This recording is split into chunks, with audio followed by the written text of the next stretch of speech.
बताया कि पत्रकार बंधु कह रहे हैं कि भैया कैंप में आप प्रेस कॉन्फ्रेंस करते हैं, हाँ गर्मी बहुत लगता है, तो भैया कभी कभी आप लोग भी गर्मी का मजा लीजिए, ताकि बिहार की जनता किस परिस्थिति में रह रही है उसका एहसास आपको पहले से भी है, थोड़ा थोड़ा उसका अनुभव हम लोग को साथ में भी मिलकर करना चाहिए। आप सबका इस गर्मी में आने के लिए स्वागत।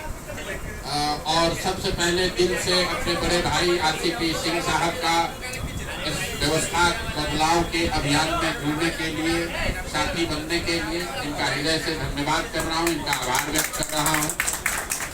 अब आज से सबसे ज्यादा टीका टिप्पणी लोग करेंगे कि आरसीपी जी जनसुराज में शामिल हुए, कि प्रशांत किशोर गए, कि कौन ऊपर था कौन नीचे था।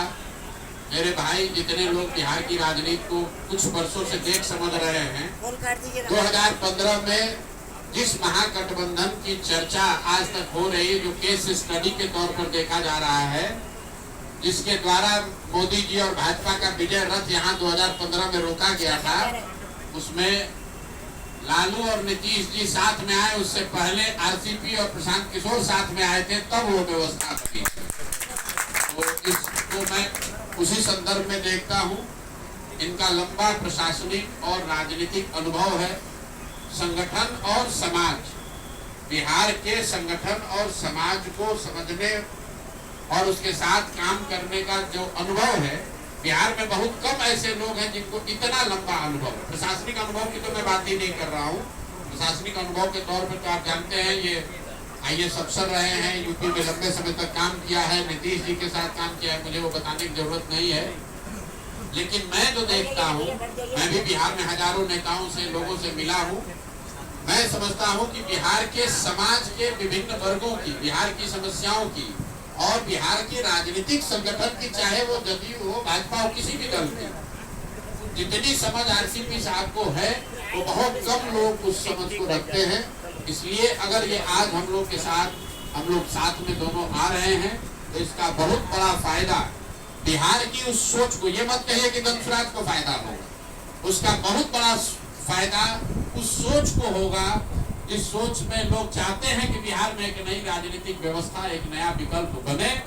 वो विकल्प बने जिसमें कि अब बिहार में भी शिक्षा और रोजगार की बात हो, बिहार भी अन्य राज्यों की तरह विकास की दौड़ में शामिल हो, और जिन लोगों का भी ये सपना है कि अगले 10 वर्षों में बिहार देश के 10 अग्रणी राज्यों में शामिल हो, वो उस सपने को पूरा करने के लिए जो सेना, जो राजनीतिक फौज, जो फॉर्मेशन तैयार हो रहा है, उसके अगुवा के तौर पर आप आज से आरसीपी साहब को भी देखें।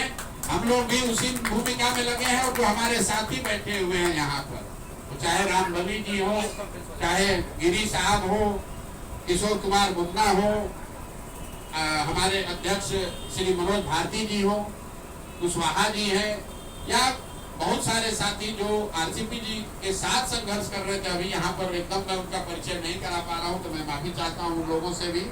ये सारे वो लोग हैं जिनके मन में सिर्फ एक ही बात है कि बिहार फिर से वापस जंगल राज की ओर नहीं लौटना चाहिए, और नीतीश जी की आज जो स्थिति है, उसका फायदा उठाकर भाजपा पिछले दरवाजे से बिहार में कब्जा नहीं कर सके। इन दोनों लड़ाई को अगर लड़ना है, तो बिहार में एक मजबूत, सशक्त, ईमानदार विकल्प होना चाहिए, जिसमें नीतीश कुमार ने आज से 10 साल 15 साल पहले जो कहा था, जिसमें तीनों C न हो, जिसमें क्राइम ना हो, जिसमें करप्शन ना हो, और जिसमें कम्युनलिज्म ना हो। ये बात कभी किसी जमाने में नीतीश कुमार जी ने हम लोग को बताया कि प्रशांत जी, आरसीपी बाबू, आप लोग ऐसा दल बनाइए, जदयू का इतना विस्तार कीजिए कि जो मेरा मूल सोच है कि बिहार में वो दल बने जिसमें क्राइम, करप्शन और कम्युनलिज्म तीनों की जगह न हो। वही सोच, उसी प्रयास को हम लोग आगे बढ़ाएंगे। अंतिम एक बात और कहूंगा, जो भी साथी जदयू के हैं, मैं और आरसीपी जैसे लोग ये जानते हैं कि इस राज्य में किसी राजनीतिक दल में अगर सबसे ईमानदार और सही राजनीतिक कार्यकर्ता, नेता की बात नहीं कर रहा हूँ, कार्यकर्ता किसी दल में है, तो वो जदयू में है। तो मेरे भाई, आपके जरिए, मीडिया के माध्यम के से आप सबको अपील कर रहे हैं कि जदयू अब वो नहीं है। जदयू अब 4 ठेकेदारों की पार्टी हो गई है। नीतीश कुमार शारीरिक मानसिक तौर पर सक्षम नहीं है निर्णय लेने के लिए, तो ये आपका दल है। आप उस डूबती नाव को छोड़िए और नीतीश कुमार कुमार व्यक्ति से ज्यादा नीतीश कुमार विचार का अगर आप सम्मान करते हैं तो आपको मालूम है कि आपका रास्ता जनसुराज है। जनसुराज ही वो व्यवस्था है जिससे कि बिहार में समाजवाद को जिंदा रखा जाएगा, लोहिया और जेपी के सिद्धांतों को आगे रखा जाएगा, जो गांधी को लेकर आगे चलेंगे, जो समाज के सभी वर्गों को साथ लेकर चलेंगे, और क्राइम, करप्शन और कम्युनलिज्म से मुक्त कोई राजनीतिक व्यवस्था होगी, उसका नाम जनसुराज है। तो आपके माध्यम से सभी उन जनता दल यूनाइटेड या उस तरह की व्यवस्था से जुड़े हुए राजनीतिक साथी कार्यकर्ताओं से भी आग्रह करता हूँ कि आपको रास्ता दिख रहा है, अगले 1-2 महीने में तुरंत ज्वाइन कीजिए, उस डूबती हुई नाव को छोड़िए, क्योंकि अब नीतीश कुमार ना वो दल चला रहे हैं ना वो दल चला सकते हैं। सरकार अफसर चला रहे हैं और जनता दल यूनाइटेड 4-5 ऐसे ठेकेदार चला रहे हैं ना जिनका राजनीतिक अनुभव है, ना उनको कोई राजनीति से उनका सरोकार है। उनका सरोकार बस इतना ही है कि जितना हो सके बिहार को लूट लो 4 महीने में, क्योंकि इसके बाद तो व्यवस्था बचने वाली नहीं है। इसी के साथ मैं अपनी बात खत्म करूंगा। आज के दूल्हा, आज के नायक आरसीपी साहब हैं। एक बार फिर से इनका तहे दिल से शुक्रिया और धन्यवाद अदा कर रहा हूँ, और बाकी सब सारा सवाल जवाब इन्हीं से कीजिएगा, हमसे मत कीजिएगा। बहुत बहुत धन्यवाद। अरे भैया, ज्वाइनिंग का मतलब क्या है? जब हम लोग अगल बगल बैठे हुए हैं, हम विचार से अरे भाई, ये जनसुराज में 2 बरस हम पैदल चले, यहाँ तो कोई गमछा डालकर नहीं किसी को जोड़ा। 1 करोड़ आदमी जुड़ा विचार से है, जुड़ना इस प्रयास से है, जुड़ना इस सोच से है कि बिहार में सुधार होना चाहिए। पहले आप लोग आरसीपी साहब को सुनिए, इनसे जो सवाल जवाब आपका है वो कर लीजिए, उसके बाद जो फॉर्मेलिटी है वो कर लिया जाए। थोड़ा आधा घंटा गर्मी में पसीना बहाइए आप लोग भी।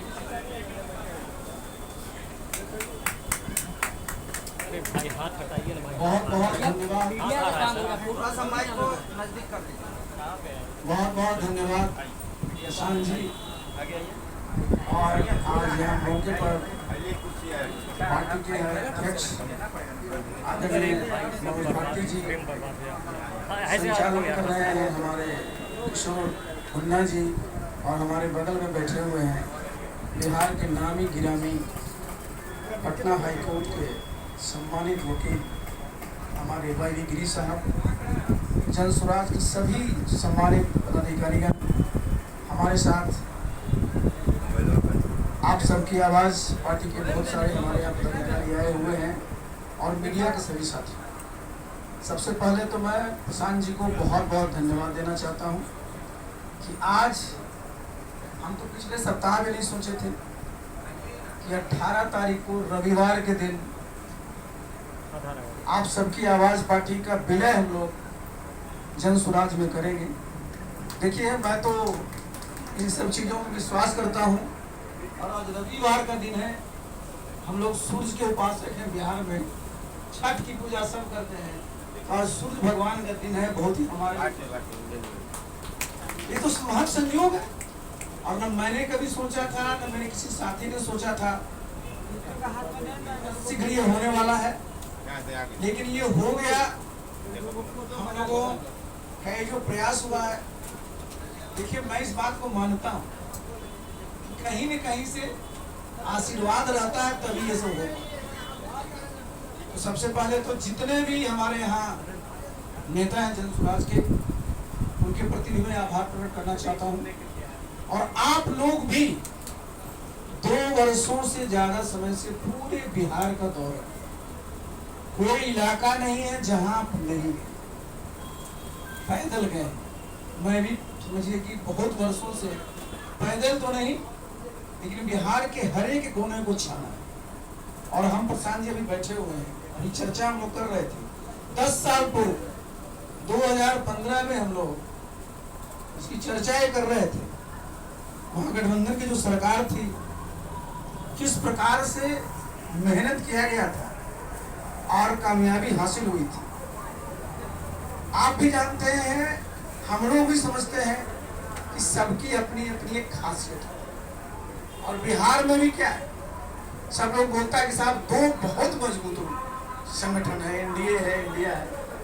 हमने कहा कि एनडीए में भी हम लोग काम किए हैं, इंडिया में भी काम किए हैं, और हम दोनों तो इन लोगों के लिए मजदूरी की। मजदूरी किए और अपनी पहली बार जब अपना घर हम लोग बना रहे हैं तो भाई ये तो मजदूरी नहीं, ये तो अपने ही लिए हम लोग करेंगे। और हमारा घर क्या है? हमारा घर ये सुंदर बिहार, खुशहाल बिहार है। और इसके लिए आप देखिए, जहां भी आप देखते हैं, जहां मैं सुनता हूं प्रधानमंत्री जी को बहुत कस करके कहते हैं कि 2047 में विकसित भारत बनाना। बिहार के बारे में चर्चा नहीं होती। बिहार में कहीं आप लिखा रहेगा विकसित बिहार, लेकिन जितने भी पैमाने हैं, जितने भी मानक हैं, अगर देखिएगा बहुत बहुत पीछे। मैं एक बार नहीं, मैं कई बार मीडिया साथियों के सामने कर रहा हूँ, मैं रिपीट करने के बावजूद भी मैं कर रहा हूँ कि आप देखिए किसी भी प्रदेश के प्रति व्यक्ति आए, भाई भारतवर्ष में करीब करीब 2 लाख रुपया है। बिहार में आज भी 60,000 नहीं पार और 2047 में जब राष्ट्रीय आय 15-16 लाख हो जाएगी, तो अगर यही स्पीड रहा तो बिहार उस समय भी 3-4 लाख पर रहेगा। तो जरूरी किस बात की, इसकी चर्चा प्रशांत जी कर रहे हैं कि भाई वो बिहार, यहाँ क्या होता है, सब लोग को डिमोरलाइज किया जाता है कि बिहार में कुछ नहीं है। क्या बोलते थे कि यहाँ बालू है, फिर एक नाम ले लेते, मैं नाम नहीं लूंगा, और फिर कहते थे आलू। मतलब कहीं यहाँ कोई खनिज संपदा है ही नहीं। मैं तो पूरी जिम्मेवारी के साथ एक बार नहीं, मैं दर्जनों बार कहा हूँ, क्योंकि मैं साल भर ही रहा हूँ केंद्र में इस्पात मंत्री, नेशनल मिनरल डेवलपमेंट कॉर्पोरेशन उसके अंदर आता। जब मेरे सामने प्रेजेंटेशन हुआ था प्रशांत जी, मैं तो बिल्कुल उछल गया कि आज जिस रेयर अर्थ की बात कर रहे हैं, चाइना सबसे बड़ा प्रोड्यूसर है उसका, बिहार में आपका नवादा से लेकर करके आप चले चलिए भागलपुर तक पूरा का पूरा कुछ भंडार सोना का। कहीं आज भारत में खुदाई नहीं हो रही है, बिहार में एक जगह नहीं 2-2 जगह सोना का कुछ भंडार है, टंगस्टन का कुछ भंडार है, बहुत सारी चीजें। और आप कहिएगा कि या तो आप तो रहे नीतीश बाबू के साथ, तो कहने उनको बताए थे, मैंने 4 घंटे मैंने उनको बताया ये है। और लोगों को बताया जाए बिहार में क्या कहता है, झारखंड बट गया तो सब तो खनिज वहां चला गया, बिहार में क्या कर पाइएगा। तो बिहार में हमारे पास खनिज भी है, हमारे पास मानव संसाधन है, हमारे पास आज तो टेक्नोलॉजी कहीं से आती है। सिर्फ कमी किसकी है? फाइनेंस की। तो किसी भी प्रदेश में जो इन्वेस्टमेंट आता है उनका घर का होता है, जितने फाइनेंशियल इंस्टीट्यूशन उसके होते हैं। लेकिन बिहार में कभी चर्चा होती है क्या? आज भी देखिए सेमीकंडक्टर्स के यूनिट लगे हैं देश में, पहले बिहार चूक गया, हमारा कोयला था, अब कारखाना का आपने लगा दिया, आज सेमीकंडक्टर आईटी का भी लगना है, तो बिहार कहीं नहीं है साहब। कभी बिहार के किसी भी नेता को हमने कहा था, मुख्यमंत्री को चिट्ठी लिखिए प्रधानमंत्री जी को, तो भाई आपके गुजरात में 2 और 5 बना लीजिए, हमको चिंता नहीं है, लेकिन बिहार में 13.5 करोड़ की आबादी है, यहाँ सेमीकंडक्टर नहीं लगी। हमारे आईटी के बच्चे आप ही के यहाँ जाकर के जाएंगे, बिहार सिर्फ मजदूर की मंडी बन करके रहेगी। देखिए मैंने प्रशांत जी को भी देखा, अब मुझे सबसे अच्छा क्या लगता था, मैं रोज घूमते रहता हूँ, बिहार के जिस कोने पर जाइए प्रशांत जी, सबसे अच्छा है कि सब जगह लिखा हुआ है कि जब सरकार बनेगी तो 5 चीजें तुरंत मिलती, और वो देखिए सब जो है जन सरोकार से सब जुड़ी हुई बात है। तो प्रशांत जी का अपना अनुभव है, और ये इनकी अपनी एक स्ट्रेटजी है, सोच है, और मैं भी 43 वर्षों से ही काम करता रहा हूँ। या तो मैं सरकार में 28 साल रहा और 15 साल से मैं इसमें हूँ। तो गिरी जी बैठे हुए हैं, वैसे ही मैंने एक दिन चर्चा किया, हमने कहा अरे गिरी जी आप लोग भी पढ़े लिखे, हम लोग भी दिन भर हम लोग सड़कें पर घूमते रहे, बहुत ही देखिए होना रहता है। और ये तुरंत हुआ, और ये मैं समझता हूँ, मैंने बताया ना कि ये बहुत ही शुभ है, और हम सब लोग यहाँ जितने लोग बैठे हैं सब काम में विश्वास है, और हम लोग काम किए हैं, काम करेंगे, काम करके दिखाएंगे। और जितनी ताकत है हमारे कार्यकर्ताओं में उत्साह है, और इस उत्साह को हम लोग जब जमीन तक ले जाएंगे तो निश्चित रूप से कामयाबी हासिल होगी। और बिहार में जो 35-36 साल से लोग इधर या इधर की चर्चा करते रहते हैं, तो लोग बोलेगा जरूर क्या ये लोग तीसरा नंबर पर है, लेकिन देखिए परीक्षा जब हम दे रहे हैं ना तो तीसरा नंबर पर जरूर है, रिजल्ट निकलेगा तो जो हमेशा टॉप किए फिर टॉप। चलिए मौका फिर बहुत हम लोगों को मिलेगा। एक बार फिर से मैं प्रशांत जी को, उनकी पूरी टीम को बहुत बहुत धन्यवाद देना चाहते हैं, और आपके अगर कुछ सवाल होंगे मैं जवाब दे दूंगा।